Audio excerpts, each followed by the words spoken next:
मेरे चाचा रमेश कुमार 52 साल के हैं। बीपीसीएल में काम करते थे 24 साल। सैलरी उन्होंने लास्ट टू विड्रॉ कर किया था 72,000 per month. Last year retirement हुए हैं। मैंने पूछा चाचा अब आपका क्या प्लान है एंड कितना कॉर्पस है। उन्होंने फोन निकाला, कैलकुलेटर में एक फिगर मुझे बताया, मैं चुप हो गया। पैसे का फिगर ऐसा था जो मुझे जेन्युइनली डरा दिया। ये कोई मेरी कहानी नहीं है, लेकिन ये आपकी मेरी कहानी फ्यूचर में बन सकती है। Hello friends, this is Govind Agarwal, welcome to finance शर्ती।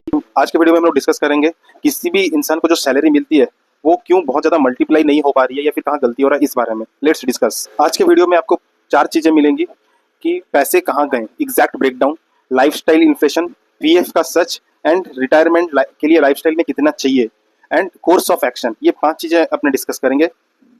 लेकिन पहले एक नंबर सुनिए, दैट इज 10%। आरबीआई के डाटा के मुताबिक एवरेज इंडियन हाउस होल्ड में अपनी इनकम का सिर्फ 10% सेव करते हैं। अगर आपका 50,000 का सैलरी है तो ओनली 5,000 ऑन एवरेज सेविंग्स में जा रहा है। चाचा जी के 24 साल की जर्नी को अपने रिकंस्ट्रक्ट करते हैं। ये एक रियल स्टोरी है, नंबर्स अप्रोक्स में है लेकिन पैटर्न रियल है। 1999 में मेरे चाचा ने ज्वाइन किया, सैलरी थी 8,000 पर मंथ। 2023 में रिटायर्ड, जो सैलरी थी 72,000 पर मंथ। 24 साल की रफली सैलरी अगर आपने देखें 35,000 पर मंथ और टोटल अर्न्ड रफली 1 CR के आसपास है। अब देखो पैसे कहाँ खर्चा होते हैं। घर का खर्चा 50%, grocery, electricity bill, petrol, maintenance, इनने ब्लेम नहीं कर सकते, ये नेसेसरी है। 24 साल में लगभग इसमें 50 लाख रुपए खर्चा हो जाता है। लाइफ साइकिल अपग्रेड करना, 1999 में आप साइकिल चलाते थे, उसके बाद बाईसाइकिल आएगा 2005 में, 2010 में उनका कार हुआ है। केबल टीवी से डीटीएच, ओटीटी का सब्सक्रिप्शन, हॉलीडेज एंड फिर इंटरनेशनल ट्रिप्स, रफली 20 से 24 लाख रुपया इसमें खर्चा होता है। थर्ड बकेट आता है आपका EMI trap, loan interest, home loan, personal loan. कभी कभी पर्सनल लोन लेने से भी आपका इंटरेस्ट बहुत ज्यादा बढ़ जाता है। इसमें आपका 10 से 15 लाख रुपए के आसपास इंटरेस्ट चल जाता है, प्लस प्रिंसिपल अलग से। बकेट 4 में आपका खर्चा में रहता है वेडिंग एंड फंक्शंस। 8% इंडिया में शादी का खर्चा रहता है। मीन्स एवरेज इंडियन फैमिली अपनी 2 साल की सेविंग्स एक शादी में खर्चा कर देती है। दैट्स रफली नियरली 8 लाख रुपीज। बकेट 5 में अपने देख सकते हैं हेल्थ केयर, 5% पेरेंट्स इन मेडिसिन और अपनी बीमारी बोल लीजिए, कुछ सर्जरी हो गया या इंश्योरेंस, ये सब लेके रफली 2 से 5 लाख रुपया खर्चा बैठ जाता है 24 साल में। एंड बकेट 6 कभी कभी देखा जाता है बहुत सारे सैलरीड पर्सन अपने पीएफ को विड्रॉ करते हैं। उसमें एक बहुत बड़ा सेटबैक लगता है। इमरजेंसी टाइम पे अगर पीएफ विड्रॉ हो जाए तो उसमें बहुत बड़ा एक सेटबैक देखने ही मिलता है। तो चाचा के पास रफली उनके पास बचा था 8 लाख रुपया। तो फ्रेंड्स, ये एक बड़ी मिस्टेक नहीं है, बस कोई प्लान नहीं था इसलिए इतनी बड़ी मिस्टेक हुई है। अब जो मैं आपको बताने जा रहा हूँ ये चीज चाचा के साथ भी हुआ और उन्होंने कभी रियलाइज नहीं किया। दैट इज लाइफस्टाइल इन्फ्लेशन, और ये सबसे डेंजरस फाइनेंशियल डिजीज है, इसलिए ये दर्द नहीं देता। लाइफस्टाइल इन्फ्लेशन क्या होता है? जब सैलरी बढ़ता है खर्चा भी बढ़ता है, प्रोपोर्शनेटली ज्यादा नहीं बढ़ता, प्रोपोर्शनली ज्यादा खर्चा बढ़ता है। मीन्स अगर सोचे किसी की सैलरी डबल हो रही है ना तो खर्चा उनका 1.7 टाइम्स से ज्यादा बढ़ जाता है, सेविंग्स घट जाता है। जैसे मैं आपको एक एग्जांपल से समझाता हूँ। 1999 में सैलरी 8,000 थी, बाइक नहीं थी, बस से जाते हैं, सेविंग्स रेट था 15%। 2005 में सैलरी हुई 18,000, बाइक ले ली, ईटिंग आउट मतलब बाहर में खाना पीना शुरू हुआ, सेविंग्स रेट घट गया हो गया 12%।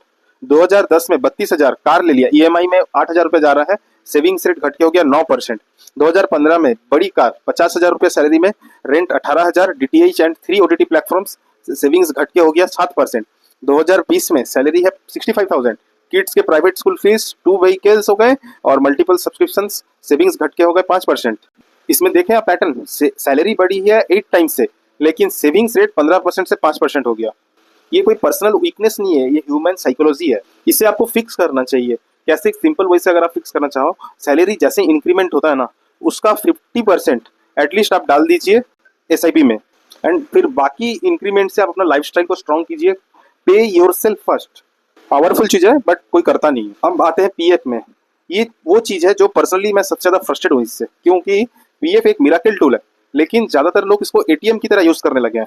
ईपीएफओ या पीएफ एक डाटा के मुताबिक जब भी कोई एम्प्लॉय अपना नौकरी बदलता है रफली 40 to 50% लोग अपने पीएफ को विड्रॉ कर लेते हैं इमरजेंसी बोल के। जैसे कि इस केस में क्या हुआ, 2005 में जब नौकरी बदली तो पीएफ का बैलेंस था 80,000, तो उसे निकाल लिया गया, कुछ जरूरत थी। अब आप कैलकुलेट करोगे वो 80,000 2005 से अगर 2023 तक वो पीएफ में रहता, 18 साल में 8% का एवरेज इंटरेस्ट रेट भी अगर आप पकड़ लो आसपास, तो 80,000 बनता है 3,28,000।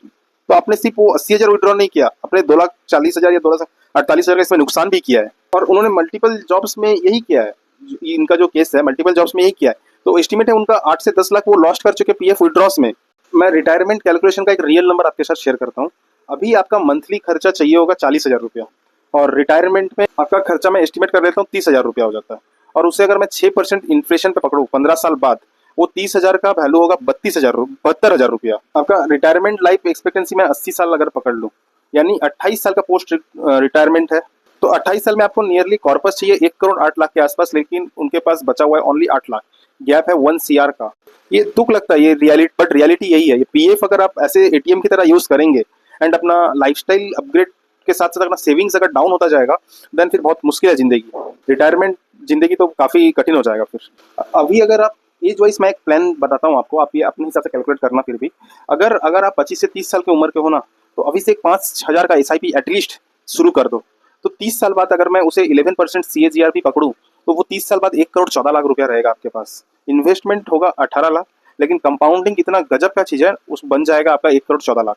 एंड एक रूल ये मान लो कि अपने पीएफ को हाथ लगाओगे ही नहीं, उसे ट्रांसफर करोगे, विड्रॉ तो करना ही नहीं है। अगर आप 30 से 40 के एज के हो, तो आपका क्रिटिकल फेज आने वाला है, क्योंकि सैलरी अगर अच्छा है और खर्चा बढ़ रहा है, तो इन्फ्लेशन स्टार्ट हो चुकी है, देखिए आपके लिए तो बहुत ज्यादा से। तो आप अपनी मंथली इनकम का एटलीस्ट 20% SIP करना शुरू कर दीजिए। पहले सेव कीजिए फिर स्पेंड कीजिए, उल्टा मत करो। आजकल लोग पहले स्पेंड करते हैं फिर बचाने का सोचते हैं, बहुत ले डूबोगे अपने आप को। हर सैलरी इंक्रीमेंट का 50% पहले SIP में डालो, बाकी 50% अपना लाइफस्टाइल अपग्रेड करो। अब एक लास्ट ऐसा चीज है जो मैं चाचा जी के लिए बारे में ठीक कर सोच सकता हूँ, और जो आज हमारे लिए भी मोस्ट इंपॉर्टेंट है। देखो, चाचा एक अच्छे इंसान है, वो कभी दारू ये सब में या फिर गैम्बलिंग ये सब में कभी पैसा नहीं उड़ाया।